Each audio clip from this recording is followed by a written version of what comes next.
Appreciate you guys waiting up. Obviously, a great college football game, incredible atmosphere. Autzen Stadium, what it usually does, right, just brings it. Obviously made an impact, or had an impact, and made a huge difference. And then coming down to the last play of the game, start really proud of the team for just overcoming a lot throughout the course of the game. A lot of it self-inflicted, including myself, but just not flinching in that situation and working into reality, something that we practice every single Wednesday. So that being said, open questions.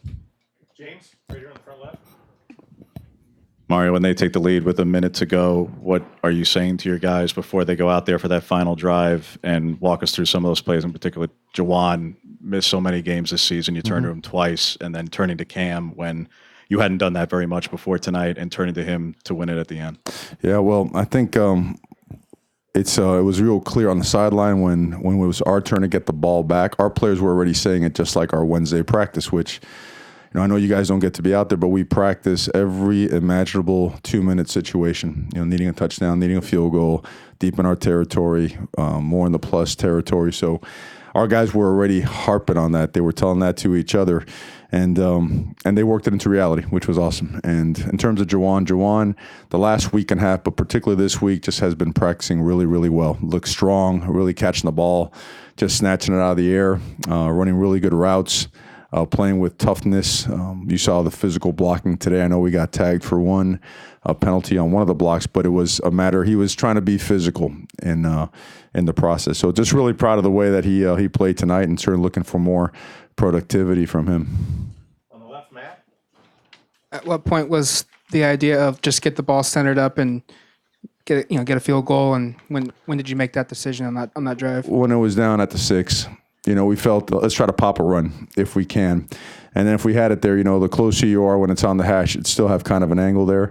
So we had one timeout. We saved, 2 of our timeouts and felt it was, just put it right in the middle. And that's make it easier for the kicker, He hasn't had a ton of experience in game-winning situations, so might as well alleviate a little bit of the angle for him. And he went in there cool as can be and got it done.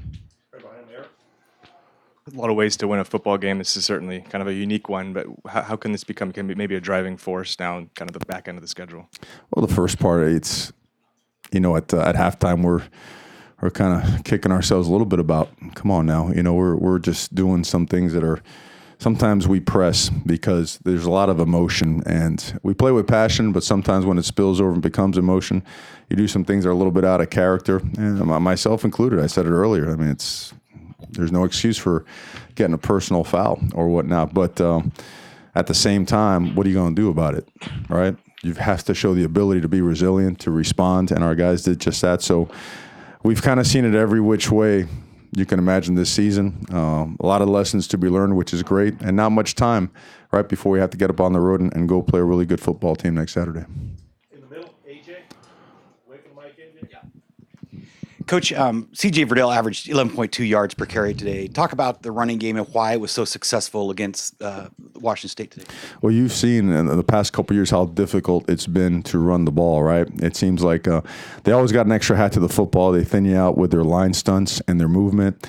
It's kind of interesting. You see us, there's a lot of things that we do that are very similar to what they do up front. So our guys have now gotten used to those stems. They've gotten used to those post-snap movements.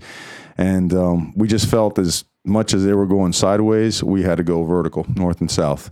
That paid off. When they started running their TE stunts on the open sides, then we started getting the ball outside and ran some more outside zone. And then the one play that we called where CJ went for the 90-yard run, it's an airtight play as it relates to corner fire, as it relates to Sam Will pressure, backside pressure. So, and it hit like we were hoping it would hit, and great block downfield again by our receiver. I think Jawan was the one that did it as well. So it was what we wanted, out of the run game, but certainly got a lot of productivity out of it. Yeah, Coach, over 300 on the ground today. What does this line do collectively, maybe better than other lines you've been around at this level, including your days in Tuscaloosa, obviously? Yeah, the DNA of these guys is something special now. And I use this a lot when I talk about our guys, it's what you want your son to be. Like I got my two little dudes over there, and I hope you hear that, offensive linemen, not wide receivers like you guys like to play all the time. But anyways, the thing is, these guys are the first guys in the building. They're the last ones out. They take care of their bodies like pros. They're in there deep in a film study all the time. They're watching themselves in one-on-ones and unit drills, studying opponents. They're relentless about their approach. And then at the end of the day, they are mentally and physically tough. And these guys have got a lot of reps together, played a lot of games together, and they are just in sync. They're able to make adjustments on the run. They don't have to come to the sideline. You see him communicating with Coach Mirabal, hey, we saw him go on a bear, and we saw the will linebacker try to hit the A-gap, so we're going to make our adjustment call to that to make sure we pick it up and take the heat off of Justin. So it's what you want linemen to be, man. These guys do it all. Right here, in the back middle, Tyson.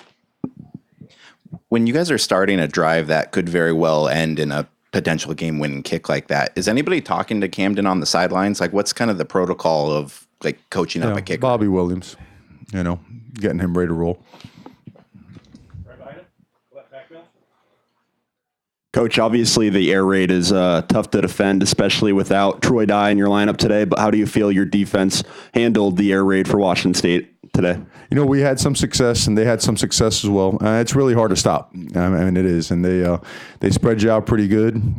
They find some pretty tight windows. They create even bigger ones. They number count you, they box count you, and if you're light in the box, they're going to run the ball. And a lot of those plays, the A's and the B's were plugged up pretty good, but you saw their running back kind of drove in and then bounced that thing outside several times, just let it roll off the table. So. And then their screens. Their screen game was really good as well. So they attack in so many different ways that you have to get pressure on the quarterback. And I think when we got pressure on the quarterback, we did a really good job. And but I think our guys did a really good job just fighting the whole way through and making sure that we just kept us in the game, just stayed in the fight. And at the end, it ended up being a big time, again, defensive performance. Front left, James.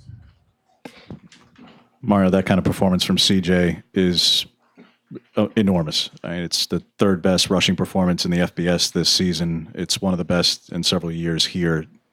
It seems like he's consistently putting forth what you saw in flashes last season, but injuries held him back, that he's starting to do this every week. When did you see him start to turn that corner that he can do this every single week like this? Well, I mean, the things that you don't talk about in camp is sometimes guys get the flu, guys get sick. They're not able to practice as much, or they get dinged up, and you got to limit them. Now, CJ and the rest of those backs have been practicing, pretty consistently for the past 3 weeks. And Travis has been running really hard. So has CJ. So has Cyrus. And last week, Cyrus got the hot hand. Now, today was CJ. So I think it's awesome. Those guys are challenging each other and competing against each other. It's making the room better. It's making our ground attack a whole lot better. And I'll tell you what, I'm even more so impressed with the way they pass protected today. Those guys did a really good job. Right here in the middle, Warren. Coach, update on Travis first. I know he left the game early or fairly early, and then yeah, he's being evaluated. I don't think it's very serious. Usually we have a pretty good feel for that. I mean, I just saw him in the locker room. He feels like he's okay, but we'll know on him more tomorrow. What Coach Leach he amazes me just because that offense it just seems so simple, but those receivers always find that open area. What makes that offense so tough to defend? Well, I guess I liken it to the Veer triple option football down south. Remember, like when Paul Johnson was over at Georgia Tech, like nobody wanted to play Georgia Tech because you don't see it, and you got to see it one time a year, and you only have 2 days to prepare for it. So it's not going to be second nature. Everybody else's offense has some type of carryover. Guys run inside zone, outside zone power. They throw four verts. They've got their high-low game. They got their progression read passes and whatnot. When you'll face an offense like this that has leverage throws, that has box count adjustments on the snap, that can go tempo as well. I mean, it's a very unique offense, and when the quarterback is hot and when he has time to throw, it is very difficult to defend. Front left, Matt. With Travis out, you had a new returner late in the game. What do you just make of Mikael Wright's return, and how important was that to set you guys up? We've been talking about it for a long time to get this guy involved because he's like a human highlight film in high school now. This guy he's a legit 4-3 guy, and I've been messing with him saying, man, you can't return kickoffs. You ain't real good. And well, I got some apologizing to do to him. He was waiting for his opportunity. David Davis and those guys did a really good job blocking for him. and certainly got us great field position to start that final drive. We got time for two more in the back. Marie on the right. Let's go back and talk about the linemen again. Last week, Cyrus invited Panay over for a home-cooked meal after the win over Washington. How great has he been playing? And then would you suggest CJ make him a home-cooked meal this week? I suggest that all running backs and quarterbacks should always take care of their offensive linemen. I just think it's the right thing to do, speaking as a former offensive lineman. And I think, look, these guys are really tight. They really are. And I know Panay's playing really well. All these guys are playing really well up front.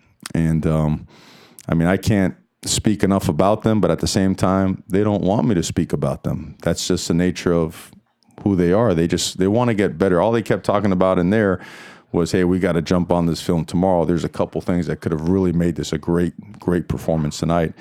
And I'm like, wow, what a blessing to have guys like this in the program that just, they're hungry and they're driven to be better for them, for their teammates, really, and for the program.